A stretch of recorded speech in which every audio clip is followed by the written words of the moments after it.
Muy buenas tardes, amables televidentes. Bienvenido a su cita diaria crepuscular y nocturna en Teleimpacto, que es al final de la tarde y comenzando la noche. Ponga su caridad en buenas manos. Apoye el Patronato de Lucha contra el Cáncer de Villa González Incorporado, una verdadera institución de apoyo al prójimo más carenciado, ese prójimo muy pobre, atrapado en la ruralidad. Apóyelos. 809-443-8010. También el Hogar Escuela Santo Domingo Sabio, otra institución para formar jóvenes en alto riesgo.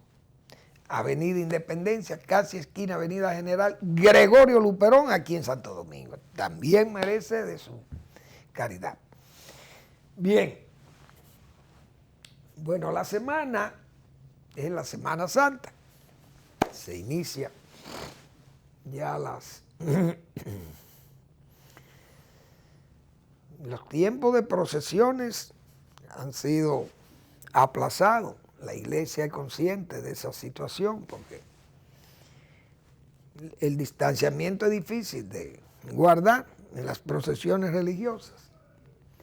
Las autoridades han señalado que van a actuar con dureza, exigiendo en esta Semana Santa el mayor distanciamiento, el no expendio de bebidas alcohólicas, las fiestas, etc. Y uno sabe que eso es casi una quimera.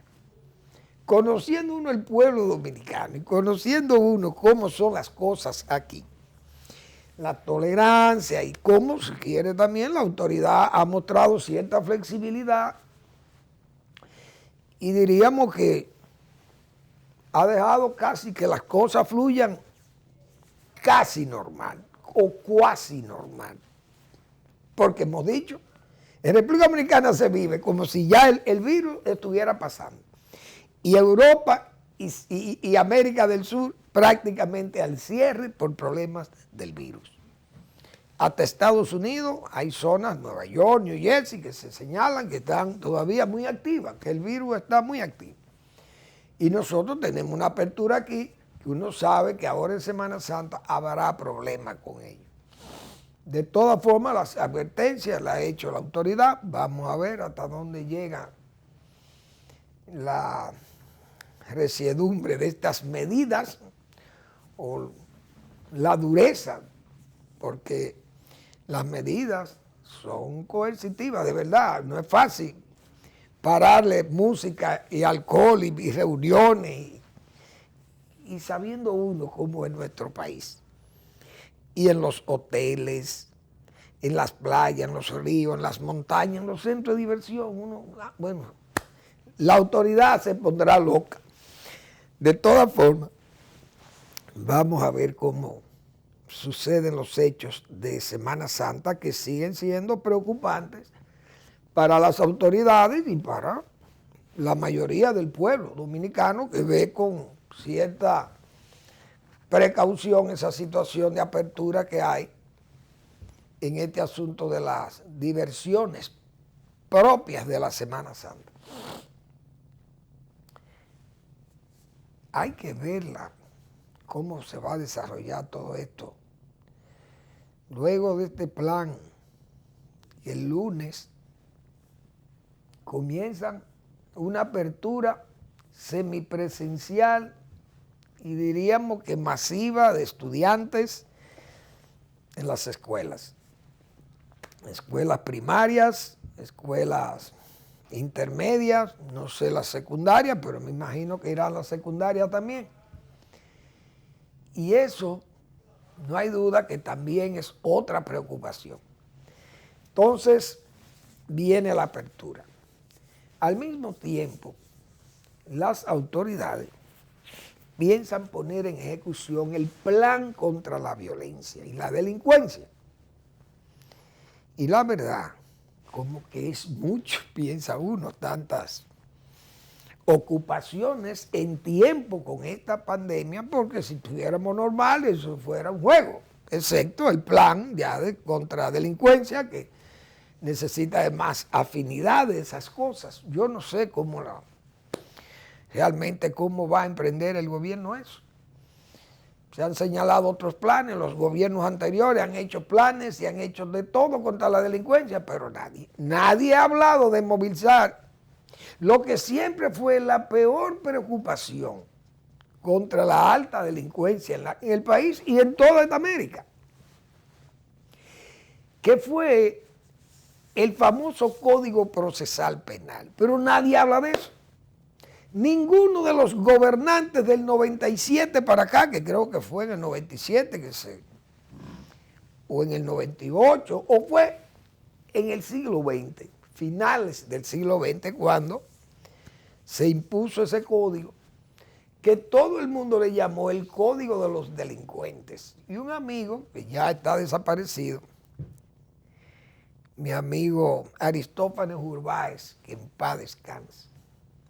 Aristófanes, yo no sé cuántas palabras, millones de palabras le dedicó, yo creo, a ese código en su columna del roedor, y siempre señaló las preocupaciones de ese código, que iba a ser una especie de pasaporte para que los delincuentes hicieran más bellaquerías, porque era entrar por una puerta y salir por otra.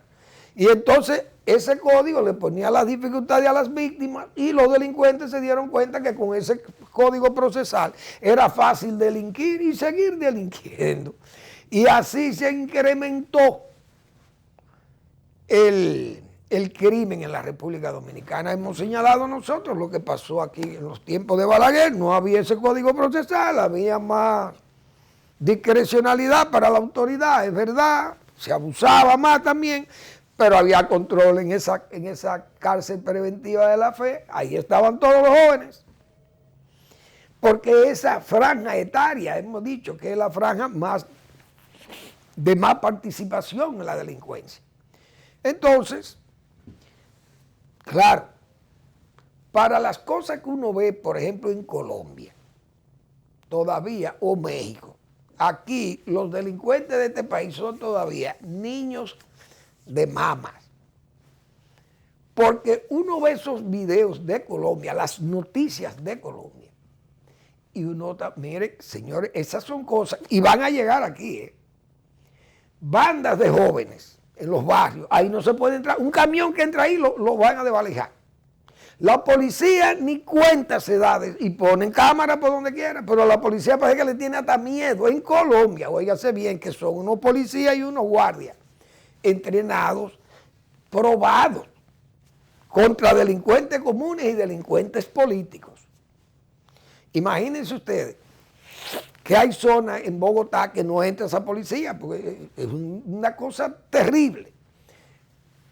Rompen vidrios de vehículos estacionados, roban de los vehículos, un camión llega con mercancía, va a descargar a un colmado, un supermercado y lo desvalijan. Bandas de jóvenes, armados. Eso es Colombia. Pero esas cosas todavía yo creo que no las estamos viendo aquí, así, en una forma tan directa.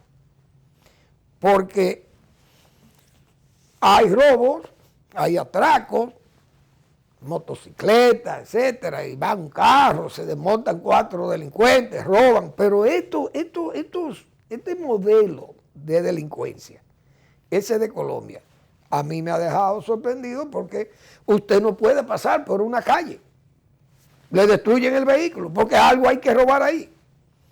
Y entonces, eso es terrible. Yo recuerdo que aquí cuando el doctor Marino Vinicio Castillo hizo una vez un señalamiento de que 300,000 jóvenes dominicanos estaban involucrados en actos de venta de droga y de consumo, y eran esos jóvenes que estaban, esa franja de jóvenes que estaban delinquiendo.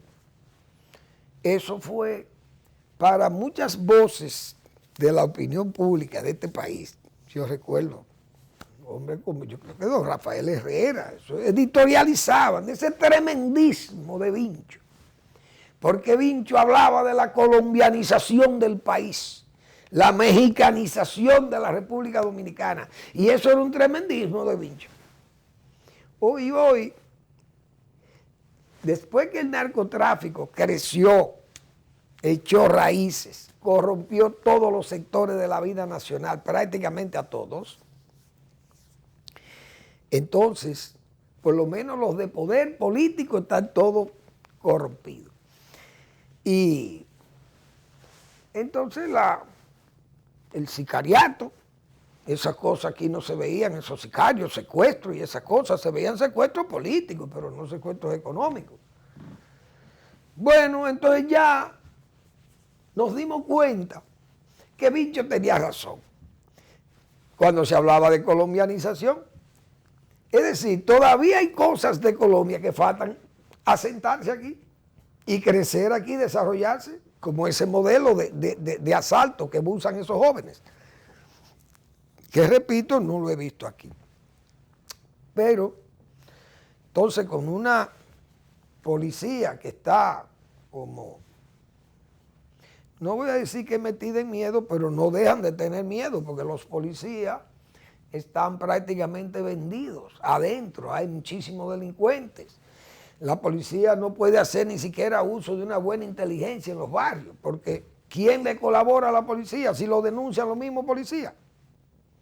Entonces, hay una debilidad y falta de un liderazgo en la policía, lamentablemente. Entonces, aquí la delincuencia, creo yo, que no va a ser fácil, con planes de ese tipo, si no se modifica ese Código Procesal Penal, que nadie, repito, de los últimos 3 gobernantes y de los últimos 5 gobiernos que ha tenido el país, los 20 años, nadie habla, incluyendo este otro año de don Luis Abinader, nadie habla de ese Código Procesal Penal, que era la preocupación al principio de todo el mundo, los 20 años. No de todo el mundo, de los principales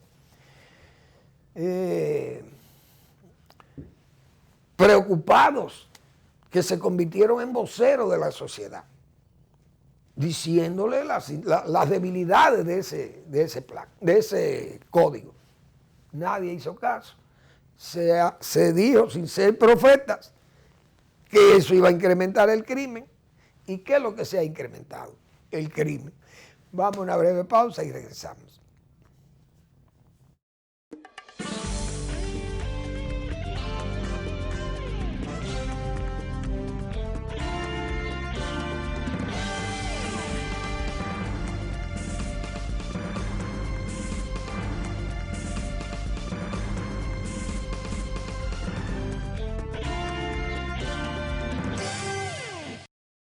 Somos el primer banco dominicano con 80 años de historias en las que ponemos todo nuestro corazón en servir y ser parte de los sueños de todos los dominicanos. Historias que son ejemplos de voluntad de todo un pueblo, de emprendedores, de visionarios, de fajadores. Historias de momentos donde nos levantamos, donde avanzamos, donde nos hacemos más productivos. Historias de gente que cree, que se supera, que proyecta nuestra cultura, que nos representa, dispuesta a construir nuevos caminos.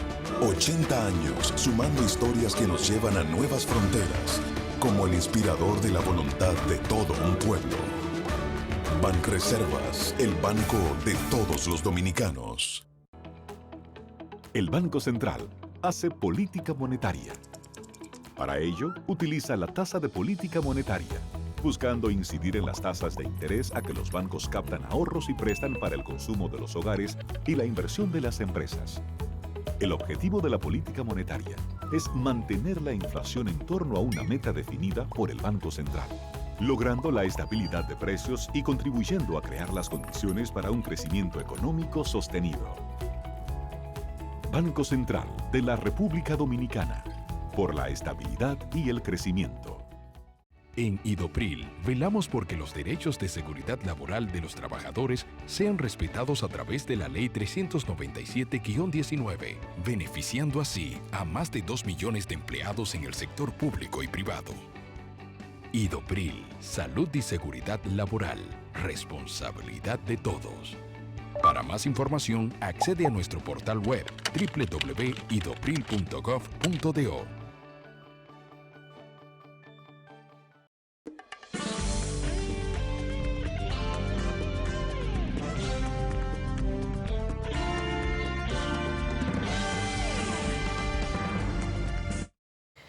Bien, el país, yo no sé si vamos a salir a camino con esos planes. Muchas cámaras ayudan, no hay duda. Pero ¿qué hace una cámara? Identifica al criminal. La policía, hemos dicho nosotros, que la policía de aquí detiene a los delincuentes, que el problema son los jueces. Los jueces lo echan hacia afuera y esos tigres siguen delinquiendo, como dice. Y son lo mismo, y se reciclan. Y los jueces dirán, pero este hombre me lo han traído como 20 veces aquí. Pero hay que llevarle las pruebas a los jueces. Entonces imagínense lo difícil que son estas cosas, a menos que sean, bueno, ni siquiera las muertes las pueden investigar con estos tipos. Se disfrazan, etc. No hay esa discrecionalidad para la autoridad y entonces... Bueno, ahora están jugando con las penas. 60 años a quien cometa un feminicidio. Bien, 60 años. Pero yo pienso que tal vez, porque ya los delitos no son solamente el tigrismo de la periferia que lo comete. Ahora hay unos delitos que no existían antes, que lo cometen los jóvenes de clase media alta, esos delitos de cibernéticos. Son delitos de muchachos de cuello blanco, como dicen.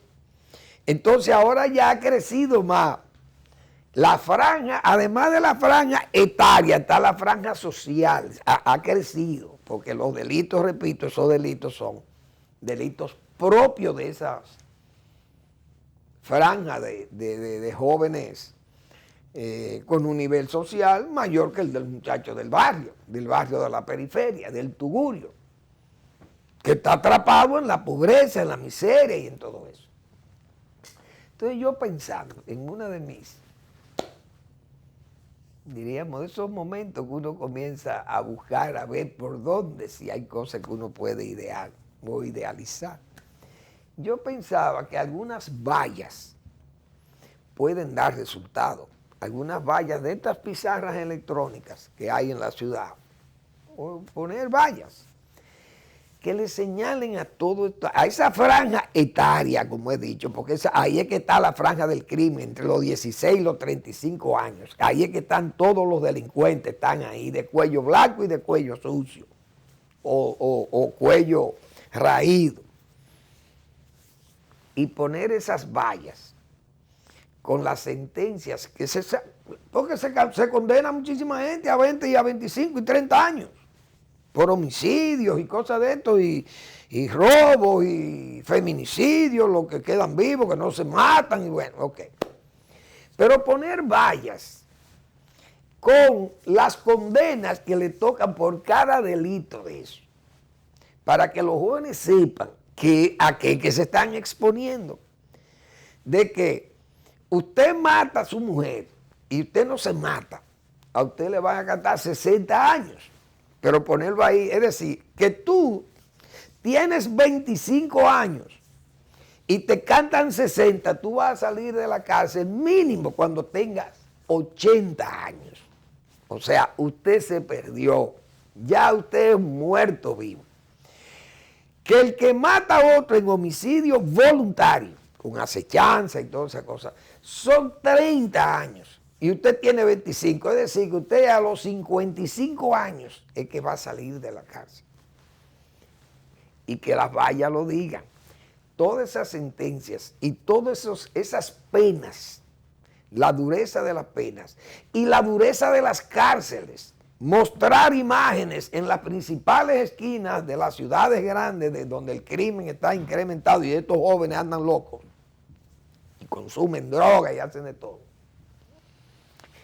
Y ponerle imágenes de las condiciones de estas celdas, como es que están hacinados, y la posibilidad de que un motín lo eliminen también, Es decir, que yo creo que hay que meterle miedo tal vez al crimen, porque no es tan fácil. Con una autoridad y una democracia débiles, porque si fueran democracia con fuerza, el crimen estuviera frenado o más frenado.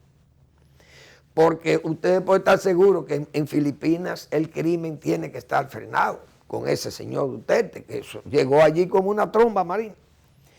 Es decir, donde no se respetan mucho los derechos humanos, como se dice, el crimen tiene freno, porque hay un desenfreno de la autoridad también, hay una discrecionalidad de la autoridad. Yo pienso que tal vez esas vallas de advertencias, vallas ilustrativas, aunque sea tal vez molesto o sea feo mostrar las imágenes de las cárceles, pero esa es la realidad, para que el muchacho sepa que en un delito, cuando él caiga preso allá en La Victoria, la va a pasar muy mal. Pero si no modificamos ese código, esos muchachos van a seguir, porque es que tienen hasta abogados especialistas para eso, para que lo saquen.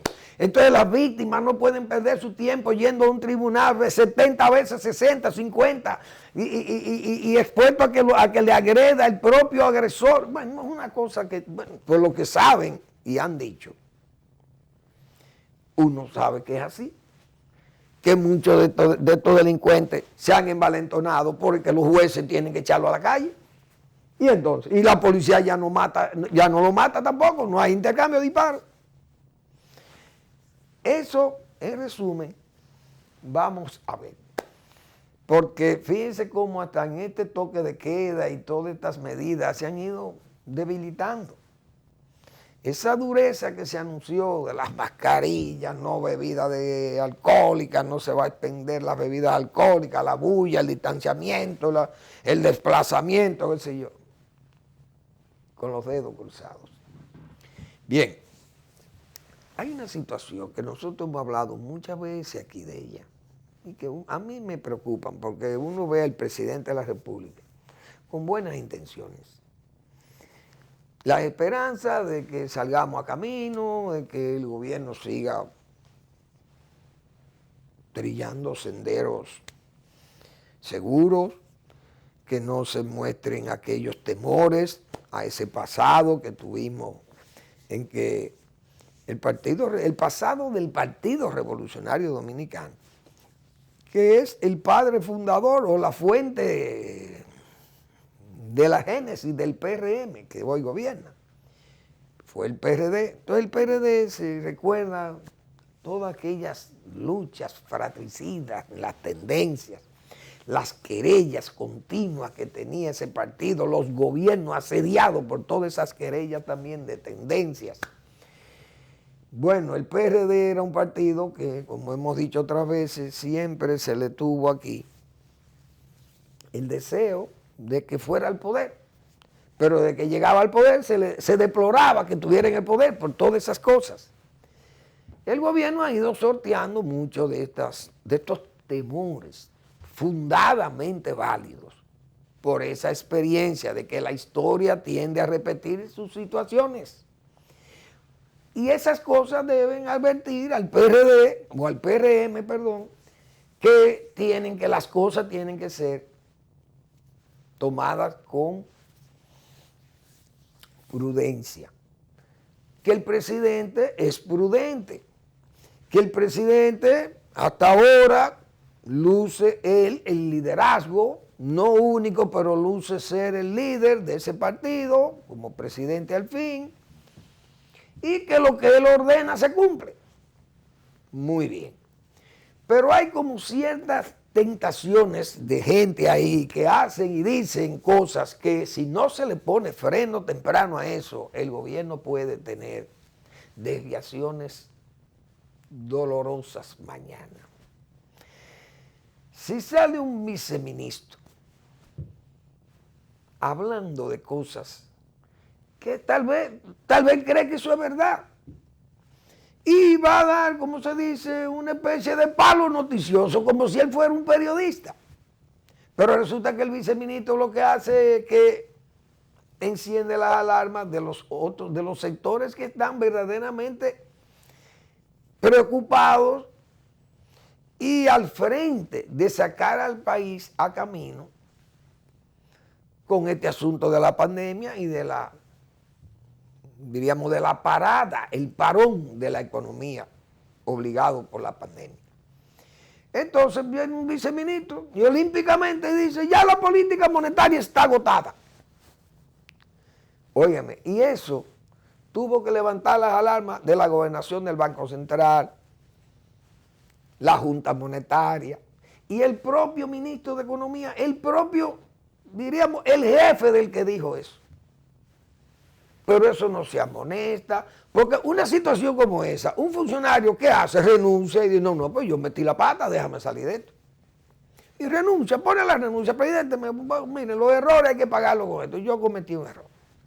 Y esto es una alarma innecesaria que yo he creado porque ha sido refutado por las personas que tienen el nivel de refutación, que tienen la calidad para la refutación, y lo han hecho ejemplarmente. Pero eso no se, ya, eso pasó y se quedó así. Es decir, esa persona vuelve y dice otra cosa disparatada más tarde y sigue. Pero eso comienza a debilitar o debilita al gobierno.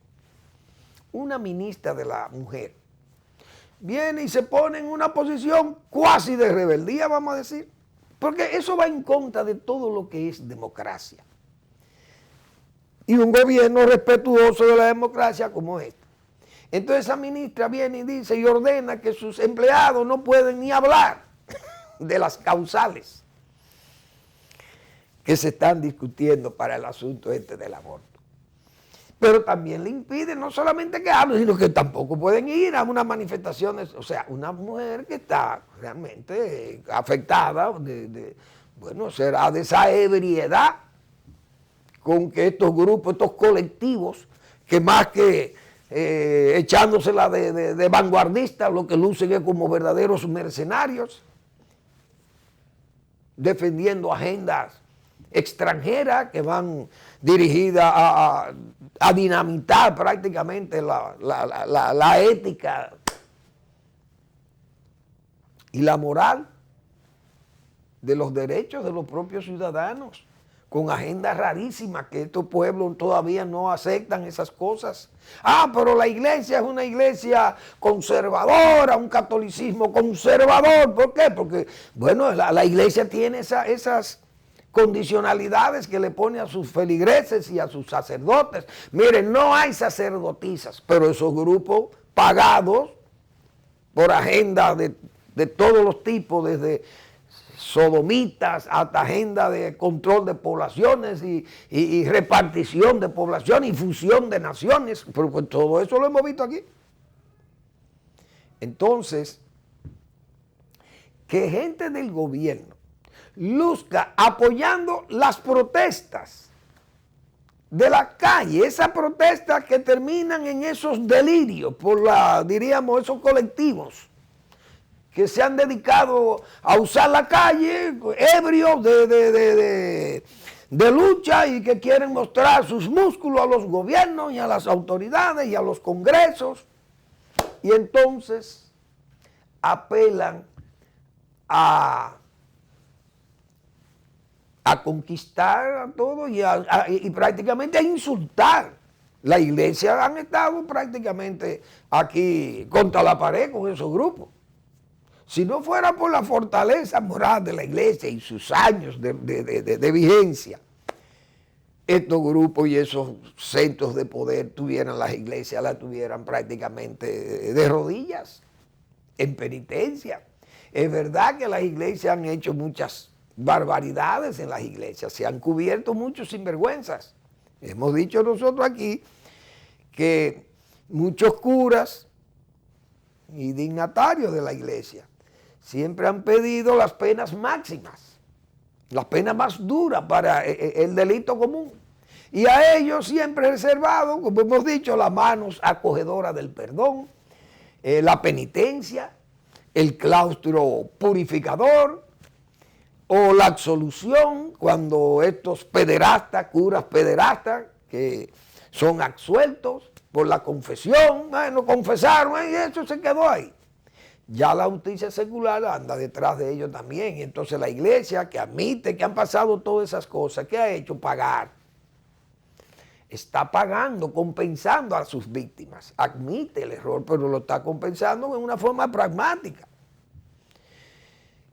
Pero la justicia anda en eso también y ha condenado a algunos de ellos por delitos graves de pederastia y esa cosa de abusos. Es decir, la iglesia ha tenido sus pecados, verdaderos pecados malos, feos, y aquí lo vimos con el señor Wojciechowski, que fue un escándalo internacional para el Vaticano. Es verdad, la iglesia no niega todo eso, pero la iglesia, por ejemplo, se ha opuesto a los anticonceptivos y a los preservativos. Militantemente se han opuesto, pero ellos saben que eso no interrumpe el embarazo. Simple y llanamente evitan el embarazo, no lo interrumpen. Por eso la iglesia, en forma pragmática, admite esa realidad, está consciente de esa realidad. Claro, el aborto es distinto porque ya el aborto es un asesinato y la Constitución ve el asunto de la concepción y ya eso es otro argumento. Pero lo que quiero decir es lo siguiente: cómo el funcionariado está actuando como si el presidente fuera por un lado y el funcionariado fuera por otro, o una gran parte del funcionariado. O como también se señala, que lo que hace la mano derecha no lo sabe la mano izquierda del gobierno. Y eso no es bueno, porque entonces el gobierno termina en una forma como si fueran haciendo acciones deshilachadas, como se dicen, flecos. Las decisiones van a terminar siendo dispersas. Y entonces un gobierno que siga así, no es verdad que va a tener éxito, si no hay una coherencia en todas las políticas, en todas las acciones, y que todo sea un órgano, el Estado, un órgano, el gobierno, el Ejecutivo, funcionando como órgano rector del Estado. Vamos a la pausa.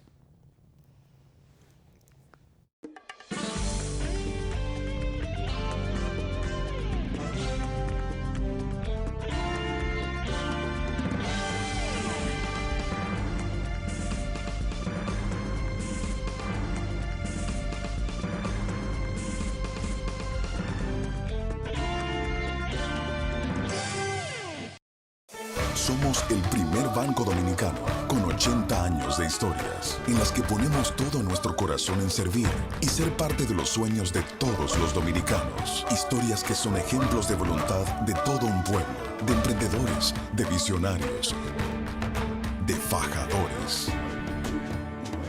Historias de momentos donde nos levantamos, donde avanzamos, donde nos hacemos más productivos. Historias de gente que cree, que se supera, que proyecta nuestra cultura,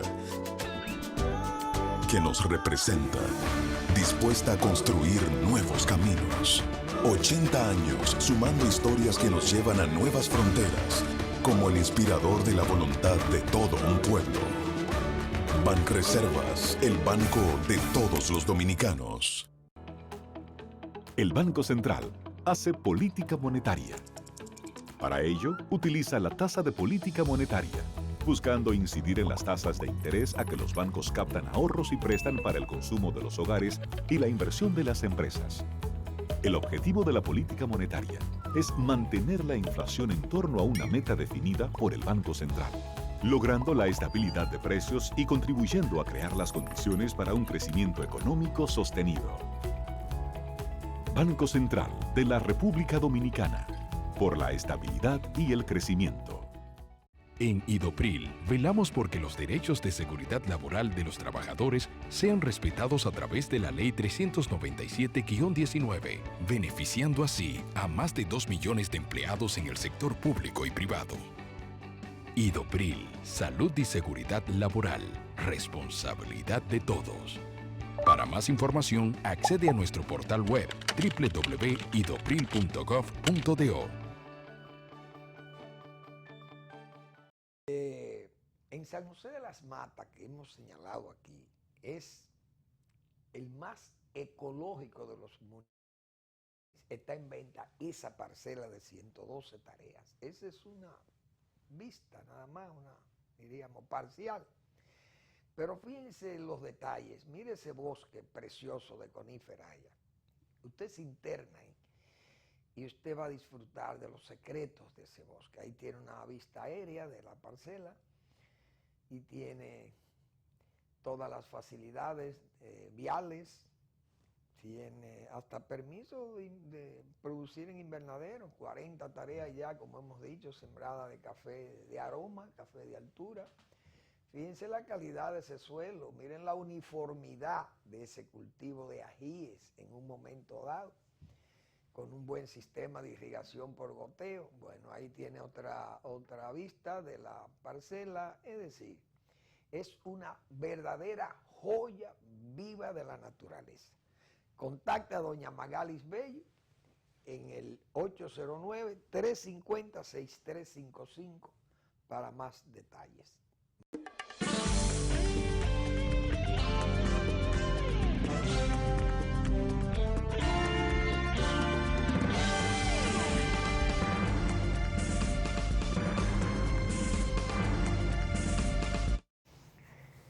Bueno, el presidente dijo en Puerto Plata que el presupuesto del muro o de la valla fronteriza estaba ya apartado. Y eso está muy bien. Porque, aunque él señaló, digo, bueno, como ustedes saben, esto es un proceso de planificación, de someter a licitación estos trabajos, porque eso es correcto, y eso lleva su tiempo. Pero dijo, el presupuesto está apartado para eso. Y eso es una, diríamos, una manifestación de cumplimiento con su palabra, sus expresiones, y yo creo que nosotros estamos en el deber de apoyarle, porque es una decisión firme del presidente de la República. Hemos dicho nosotros que ese muro o esa valla no es un muro psicológico, ni ideológico, ni es un muro, ni un telón antinegro allí, que se ha dicho, ni siquiera sociológico, es más, ni siquiera sanitario, y hay que saber las debilidades del sistema sanitario haitiano. Pero ese muro no es eso, no es un muro antinegro, no es un muro psicológico, hemos señalado. ¿Qué es ese muro? Ese muro es un muro regulador para regular esas operaciones ilícitas de tráfico de personas, armas, alimentos, etcétera, que hay en esa, niños, mujeres, parturientas, que hay en esa frontera. Entonces, el muro ni siquiera es un muro divisorio, es un muro fronterizo, pero es una línea, un muro o una valla para disuadir, un muro legal, disuasivo, excelente. Y nosotros tenemos que apoyar eso. Porque nosotros no podemos permitir el asentamiento humano que hay ya en el país convertido en como hemos dicho nosotros, un verdadero sumidero. Porque la República Dominicana no ha podido aplicar una política de repatriaciones. Y lo que ha hecho es una política de recepción de haitianos y tenemos el país lleno de haitianos. Después que se haga ese muro, tienen que ser la regularización con las repatriaciones porque, yo he oído antidominicanos justificar con el argumento de que no hablen ahora los nacionalistas, no digan nada porque ustedes apoyaron, nosotros fuimos que trajimos los haitianos aquí. Es decir, es muy fácil decir eso porque se contrataban haitianos para el corte de la caña. Bien, ¿quién lo hacía? El Estado Dominicano. No es verdad, pero el Estado Dominicano hacía unos contratos para que esos braceros volvieran a Haití. Y volvían, se llevaban en sus catareyes, se iban allá, en sus camiones se devolvían. Los haitianos iban con todos sus ajuares y sus gallos y gallinas y todas sus cosas. Compraban aquí y se lo llevaban para su Haití. Eso era un proceso normal que se veía todo al final de Zafra, se veían esos camiones retornando a los haitianos, que era un método antihumano, pero eso era lo que teníamos en la época. Las guaguas eran más peores que los camiones, porque entonces no cabían todos esos, como dicen, todos esos féferes, como dice la gente, porque eso no eran electrodomésticos lo que llevaban los pobres haitianos. Entonces, el país, salen estos antidominicanos del abajismo. Lo primero que hizo, no digan nada porque nosotros fuimos que lo traímos. Trajimos esos y devolvíamos y se quedaban algunos. Ahora nosotros no traíamos parturientas, no traíamos niños, no traíamos pedigüeños y toda esta manga de buhonería que hay aquí, una buhonería loca de haitianos vendiendo en carritos bebés, frío, coquero, qué sé yo, decenas de miles o cientos de miles de esta gente dando tumo en las calles de Santo Domingo sin hacer nada, sin tener domicilio, haciendo sus necesidades donde puedan y donde le ofrezca la mayor furtividad, qué sé yo, esconderse, lo que sea. Eso es lo que nosotros tenemos. Ahora, ¿qué ha pasado con eso? Que eso ha ido degradando los barrios, ha ido convirtiendo muchos sitios hacinados, sitios poblacionales muy hacinados, verdaderos tugurios. Y entonces lo que han hecho es que esas cosas, toda esa presencia masiva de gente en condiciones así, han agravado la situación, diríamos, sanitaria, escolar, todos esos servicios que tiene que brindar el Estado, las salas de parto, todos los hospitales, todo está sobrecargado, el transporte, todo está sobrecargado. Y el dominicano no tiene acceso a esas cosas. Es decir, nuestro país está en esa situación. Ahora, hay países que aplican la misma política que nosotros aplicábamos aquí, pero son negros nigérinos, como los negros haitianos, pero la comunidad internacional no le dice nada y aplican políticas peores que las nuestras. Nosotros nunca hemos quemado un barrio haitiano agrede desde el punto de vista de la fuerza del Estado. Ahora, Bahamas acaba de tomar medidas durísimas, es decir, eliminando barrios de haitianos levantados en forma hacinada, en forma, en verdaderos tugurios. Eso es lo que han hecho, desbaraten esto. ¿Y qué? No, pero es que son pobres gente. No, es que nosotros no estamos acostumbrados a tener eso aquí. Eso nosotros no lo podemos tolerar, lo dicen los bahamenses, que son más negros que los haitianos, tan negros como los haitianos, pero tienen una cultura de convivencia distinta a la de ellos. O sea, allí hay otro nivel de vida. Pero la negritud haitiana, esa es la negritud pobre, es la que nos quieren enrostrar a nosotros. Y como decir que nosotros somos victimarios, los nazis del Caribe. Por eso es que ese muro, el muro es que va a frenar y va a poner la cosa clara, lo disuasivo que es ese muro por eso. La legalidad de tener la frontera totalmente identificada y además que no se puede violar la territorialidad nacional por esa vía. Entonces necesitamos que el muro vaya, pero necesitamos darle apoyo al presidente que ha sido ya reiterativo con esa política de construir la valla, que es un freno al ilícito, a regular operaciones, es un muro regulatorio, hemos dicho, para eso. Entonces, si el gobierno ya tiene, como se dice, presupuesto apartado para eso, es una excelente noticia que nos da a los dominicanos. Otra cosa, yo recuerdo cuando Sarkozy, que ahora está condenado a 3 años, en apelación a esta hora, el expresidente Nicolás Sarkozy, de la France, o sea, no es el presidente de Zambia, ni de Ruanda, es el expresidente de Francia, Nicolas Sarkozy.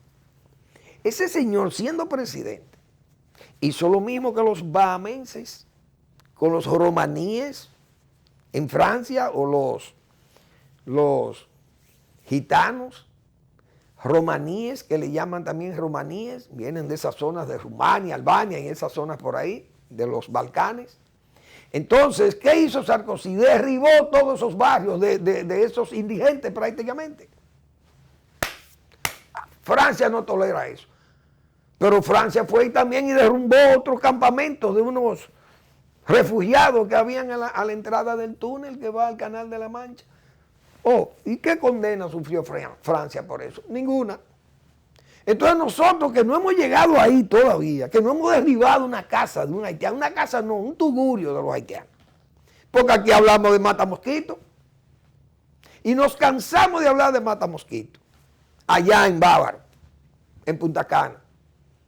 Y la autoridad incluso de Danilo Medina se comprometió a que ellos iban a tomar medidas con eso, de que eso se iba a desmantelar porque eso estaba mal ahí. Eso fue una cosa que se surgió así, sin organización ni nada. Imagínense, se mudan los dominicanos sin organización, sin prever los servicios que se puedan brindar a esa comunidad, y lo hacen los haitianos. Imagínense ustedes. Entonces el país no puede seguir tolerando eso, porque es para la arrabalización y el agravamiento de los servicios que tiene que brindar el Estado. Entonces, ¿para dónde que este país va? Un país que no se sabe ni siquiera cómo va a mantener el flujo de agua potable para su propia población. Entonces, que tengamos que aceptar todo este agravamiento, esta degradación, no lo podemos hacer. Entonces la autoridad tiene que imponerse y tiene que poner las cosas en su justo lugar. Chile, no se me largan de aquí. Estados Unidos saca sus inmigrantes y tolera lo que le dé la gana. Bueno, Estados Unidos tiene su política, nosotros no se la respetamos. Al señor Biden le respetamos que floje la frontera, porque si Trump tuvo un éxito en el gobierno, fue el freno que le puso a eso. Pero poniendo a México en apuros, este presidente de Estados Unidos, ¿qué ha hecho? Pero México no quiere recibir a esta gente. No, apriételo como hizo Trump, ese AMLO, ese suelta, apriételo. Biden, dígale que usted le va a poner sanciones a México. Y usted verá que inmediatamente reciben todos sus inmigrantes, porque México es el culpable de que sus inmigrantes lleguen a la frontera norteamericana. Porque cruzan el territorio mexicano, devuelvan ustedes. Porque es como si todos los cubanos y los haitianos quisieran tomar de tránsito a la República Dominicana para en flujo, lanzarse al mar allí, a cruzar en Yola, Puerto Rico, y que nosotros nos quedemos de brazos cruzados. ¿Y cómo es posible una cosa igual? Porque después de todo tampoco Estados Unidos no es enemigo de nosotros. Es el mejor amigo que tenemos, hasta ahora, piensa uno. Entonces, los países tienen que tomar sus medidas migratorias, porque este país, quienes deben disfrutar de la tranquilidad, de su calma, de sus bellezas, de sus facilidades, son los dominicanos, no son los que pagan sus impuestos y viven aquí, han nacido y criado aquí, entonces. Y todas esas memorias, señores, todas esas memorias de héroes, de heroínas, esa gente, Dios, que no han sido compensados con ese esfuerzo y sus afanes tan duros para mantener lo que fue la patria, y que hoy se vean hasta amenazadas sus cenizas. Eso es increíble. Por autoridades que llegan con unas posiciones realmente tan raras, que ustedes vieron lo que pasó con el gobierno anterior, con discursos y halagos que hubo a la autoridad haitiana aquí en Juan Dolio, que eso es impronunciable. No, esos son héroes muertos. Usted sabe lo que es decirle a Duarte y a todo ese combo que son héroes muertos. Duvergé, Santana, aunque pero Santana lo tienen en las 4 esquinas. Hay una serie de historiadores, pero historiadores de historietas, porque yo les voy a decir lo siguiente. Y ahí derivando un poco, porque Pedro Santana no se le quiere reconocer, que fue de lo que también libró. No, aquí, si no es por Duarte, esta patria, si no es por Duarte y los febreristas, no los trinitarios, si no es por los trinitarios, no tuviéramos patria. Usted oye a la gente diciendo eso. Y eso no es verdad. Ahora se van a cumplir 200 años. Y me permito entrar en ese terreno haciendo una pequeña excursión por la historia nacional. Vamos a tener 200 años de la independencia efímera de don José Núñez de Cáceres. Declaró la independencia nacional, pero fue efímera porque no duró más que meses. Entonces, ¿qué fue lo primero que se dijo de Núñez de Cáceres? Trajo a los haitianos. Es decir, por ese intento de independencia, ese fallo, esa fallida declaratoria, porque no tenía apoyo ni tuvo fuerza para defenderse. No había ejército, ni había nada. ¿Qué autoridad armada estaba ahí? Entonces, ¿qué hicieron los haitianos? Dijeron, ven acá, pero Petión dijo, no, pero ¿y esta gente? Dice que declarándose, usted tiene fuerza para decir, ¿qué es lo que es esto? Y ni Colombia quiere dar, porque entonces Colombia le debía favores a los haitianos, a Petión. ¿Y qué es lo que pasa? Ah, no, que hay un grupo de dominicanos que dicen que van a declarar la independencia del Haití español. Oye.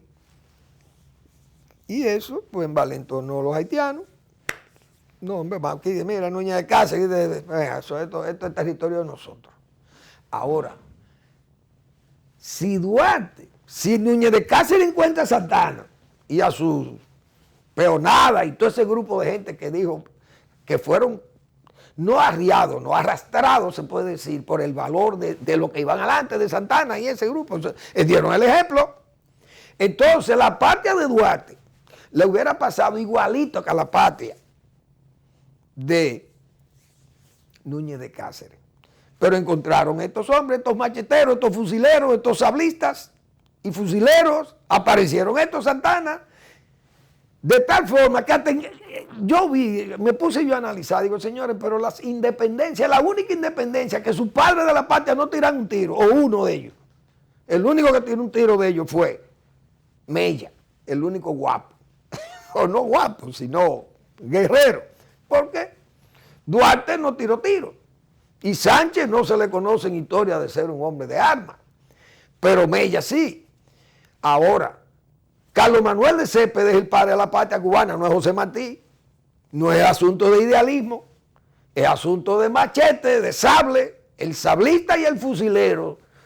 Todas las independencias de América Latina, todas, hay un sablista y un fusilero, que son de los padres de la patria. No son los que idealizaron la patria. Vamos a estar claros. Señores, gracias por su atención. Nos vemos mañana en otra entrega de Al Final de la Tarde y comenzando la noche.